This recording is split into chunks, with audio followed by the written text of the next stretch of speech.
Again, subject is English grammar. Topic number 1, word class और parts of speech. This is the basic lesson for grammar. सबसे जो पहली first KG में जो चीज हम पढ़ेंगे ग्रामर में वो ये है वर्ड क्लास या पार्ट्स ऑफ स्पीच. यानी जो भी वर्ड हमारे सामने आ रहा है उस वर्ड की जाति क्या है, what kind of the word it is. इसके 8 टाइप्स हैं, like noun, pronoun, verb, adjective, adverb, preposition, conjunction and interjection. Okay, सबसे पहले हमने जनरली इसके बारे में सुना होता है, हम लोगों ने एग्जाम में एक सेंटेंस देंगे, एक वर्ड अंडरलाइन करके रखेंगे और बोलेंगे identify the word class of the following word.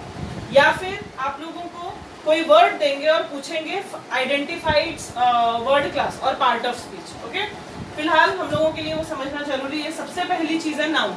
Noun जिसे हिंदी में हम क्या कहते हैं, संज्ञा. मैं इस वीडियो में हिंदी में बताती जा रही हूँ, साथ साथ आप लोग उसको याद करते जाइए. ठीक है, सबसे पहला है वर्ड नाउन. नाउन जिसे हम हिंदी में कहते हैं संज्ञा, मराठी में उसे हम नाम कहते हैं. उसमें हम बचपन में गेम खेलते थे, नेम, प्लेस, एनिमल, थिंग. ठीक है, यही सारी चीजें आती है नाउन में. आप किसी इंसान का, किसी चीज का नाम लिख दीजिए, किसी जगह का, किसी जानवर, एनिमल के बारे में, या किसी थिंग, किसी सामान के बारे में आप लिख सकते हैं. उसके जो भी नाम होते हैं उसको हमने कैटेगराइज किया है इस तरह से. कई सारे टाइप्स होते हैं वैसे तो, लेकिन हमारे लिए ये जो 5 टाइप हैं ये मेन है, ये एग्जाम्स में ज्यादा आते हैं, तो हम एग्जाम पॉइंट ऑफ व्यू से पढ़ रहे हैं इन चीजों. सबसे पहले है कॉमन नाउन, जिसे हम जातिवाचक संज्ञा या जातिवाचक नाम कहते हैं. हिंदी में जातिवाचक संज्ञा और मराठी में जातिवाचक नाम कहते हैं. सबसे पहले है ये कॉमन नाउन. कॉमन नाउन में हम जनरल से, जैसे अगर एक सेंटेंस है कि पुसी इज अ कैट, इसमें पुसी जो है वो किसी का नाम है और कैट जो है वो एक एनिमल है, एक जानवर है. तो कैट जो है वो कॉमन नाउन में आएगा, यानी जातिवाचक में आएगा. किसी में भी कैट बहुत सारी हो सकती है, वो जो वर्ड है वो आएगा एनिमल में, जिसे हम कॉमन नाउन में बोलते हैं, यानी जातिवाचक संज्ञा. दूसरा है प्रॉपर नाउन, जिसे हम लोग विशिष्ट नाम या विशेष नाम में भी जानते हैं. तो प्रॉपर नाउन यानी हिंदी में उसे व्यक्तिवाचक संज्ञा कहते हैं और मराठी में उसे विशेष नाम कहते हैं. ठीक है, तो प्रॉपर नाउन में जैसे अभी मैंने सेंटेंस बताया था कि पुसी इज अ कैट, इसमें कैट जो था वो कॉमन नाउन था, लेकिन पुसी जो था, कैट बहुत सारी होंगी लेकिन पुसी वो हम किसी खास कैट के बारे में बात कर रहे हैं, तो वो आएगा प्रॉपर नाउन में, यानी कि जातिवाचक की जगह व्यक्तिवाचक संज्ञा हो जाएगा और वो विशेष नाम में आ जाएगा मराठी में. थर्ड है एब्स्ट्रैक्ट नाउन. एब्स्ट्रैक्ट नाउन जिसे हम भाववाचक संज्ञा या भाववाचक नाम कहते हैं. एब्स्ट्रैक्ट नाउन में वो चीजें, वो संज्ञाएं आती हैं या वो नाउन आते हैं जिसको हम देख नहीं सकते, छू नहीं सकते.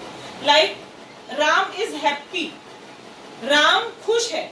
हम राम को देख सकते हैं लेकिन उसकी खुशी को नहीं देख सकते. उसकी खुशी हम उसके चेहरे से जान सकते हैं.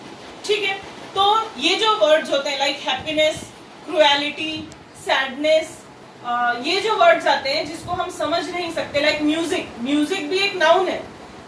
संगीत जो है हम उसे सुन सकते हैं, महसूस कर सकते हैं, हम उसको छू नहीं सकते, उसको देख नहीं सकते. तो इस तरह के जो नाउन होते हैं वो एब्स्ट्रैक्ट नाउन में आते हैं. The next one is material noun. Material noun जो है उसे पदार्थवाचक संज्ञा हम हिंदी और मराठी में कहते हैं. पदार्थवाचक जो होता है ना, इसमें सारी जो लिक्विड या सॉलिड चीजें आती हैं, लाइक आयरन, लोहा, या फिर पानी, दूध, मिल्क, वाटर, ये सारी जो चीजें आती हैं ये मटेरियल नाउन में आती हैं. और last but not the least वो आता है कलेक्टिव नाउन. कलेक्टिव नाउन को हम समूहवाचक संज्ञा कहते हैं, यानी इसमें ग्रुप होता है. जैसे अगर मैं लिखती हूँ सोल्जर्स, अगर मैं लिखती हूँ सोल्जर्स, तो सोल्जर्स जो वर्ड है या सैनिक जो वर्ड है उसमें सिर्फ एक ही सैनिक नहीं आता, उसमें ग्रुप ऑफ सोल्जर्स होता है, यानी बहुत सारे सैनिक उसमें हो सकते हैं. अगर मैं लिखती हूँ बंच ऑफ ग्रेप्स, यानी कि अंगूरों का गुच्छा, अगर मैं गुच्छा लिख रही हूँ, गुच्छा एक हो सकता है लेकिन उस गुच्छे में कई सारे अंगूर हैं. सो ऐसी जो चीजें होती हैं वो कलेक्टिव नाउन में आती हैं. तो हमने पहले नाउन पढ़ा जिसमें नेम, प्लेस, एनिमल, थिंग, किसी भी तरह की चीजें हो सकती हैं. कलेक्टिव नाउन में आप लोग ट्रूप्स या फिर जो क्राउड जिसे हम भीड़ कहते हैं, तो भीड़ भी एक तरह की क्या है, कलेक्टिव नाउन या समूहवाचक संज्ञा है. तो संज्ञा के बारे में हमने जान लिया. दूसरा है प्रोनाउन, यानी जिसे हम सर्वनाम कहते हैं. हिंदी और मराठी दोनों में ही उसे सर्वनाम कहा जाता है. सर्वनाम वो वर्ड है जिसे हम बार बार नाम की जगह, यानी नाउन या संज्ञा की जगह जिसे हम बार बार इस्तेमाल करते हैं. जैसे हमको अगर निबंध लिखना है गाय के ऊपर, गाय पे अगर हम निबंध या ऐसे लिख रहे हैं तो हम पहला सेंटेंस लिखते हैं कि गाय एक पालतू प्राणी है, दूसरा सेंटेंस में गाय, तीसरे सेंटेंस में गाय. हम हर जगह गाय नहीं लिखते, हम वह वर्ड यूज करते हैं, वह. यानी अगर हम लिख रहे हैं कि समझो किसी डॉग के बारे में लिख रहे हैं दैट मोती इज अ डॉग, फिर हर बार हम मोती मोती मोती नहीं लिखते, हम उसकी जगह ही, शी, इस तरह के वर्ड्स लिखते हैं। तो ऐसे वर्ड्स जो हम नाउन के प्लेस पे इस्तेमाल करते हैं, यूज करते हैं, those are known as pronouns. And pronouns में बहुत सारे आते हैं, I can not write all one on the board. So यहाँ पे I, you, they, my, your, dear, them, we, us, yourself, themselves, mine, dear, ये सारे वर्ड्स जो है, हिज, हर, इट, इट्स, ये सारे वर्ड्स जो हैं वो प्रोनाउन में आते हैं, जो भी हम किसी नाउन की जगह पे यूज करते हैं। नाउन की जगह पे यूज होने वाले वर्ड को हम प्रोनाउन कहते हैं, यानी कि सर्वनाम मराठी और हिंदी दोनों में। थर्ड जो है वो है वर्ब। वर्ब को हिंदी में क्रियापद, मराठी में क्रिया, क्रियापद दोनों भी लैंग्वेजेस में आप यूज कर सकते हैं वर्ड। फिलहाल वर्ब जो है वो इंपॉर्टेंट है, बहुत ज्यादा इंपॉर्टेंट है। हम सेकंड लेसन जो टेंस का पढ़ेंगे उसमें सबसे इंपॉर्टेंट टॉपिक वर्ब ही है। कोई भी सेंटेंस में अगर हमारा वर्ब सही नहीं है तो वो सेंटेंस पूरी तरह से रॉन्ग हो जाएगा। और इसमें से जो इन सारी चीजों में से जो सबसे ज्यादा एग्जाम में भी आता है वो है वर्ब। तो वर्ब जो है होता क्या है, वर्ब जिसे हम क्रियापद या क्रिया कहते हैं, एक्शन वर्ड्स, यानी हमें अगर कोई हलचल दिखाई दे रही है, अच्छा हलचल मतलब यहाँ पे अगर एक्शन वर्ड्स हम बात करते हैं तो वो आएगा रन, जंप, वॉक, मतलब चलना, उठना, बैठना, खड़े रहना, यहाँ तक कि सोचना। सोचने में कोई भी मूवमेंट नहीं हो रही है, लेकिन क्योंकि हम सोच रहे हैं वो हमारी मेंटल मूवमेंट है, यानी हमारी ब्रेन की मूवमेंट है।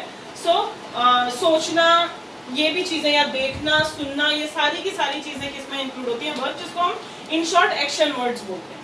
ठीक है, उसके बाद फोर्थ टॉपिक है, इट इज एडजेक्टिव। एडजेक्टिव यानी हम बोलते हैं विशेषण, हिंदी में भी विशेषण, मराठी में भी विशेषण। ठीक है, एडजेक्टिव जो है यानी विशेषण जो है वो ऐसी चीज है जो हमको नाउन के बारे में बताता है। एडजेक्टिव जो है वो हम लोगों को किसको डिस्क्राइब करता है, the word which describes the noun is known as adjective.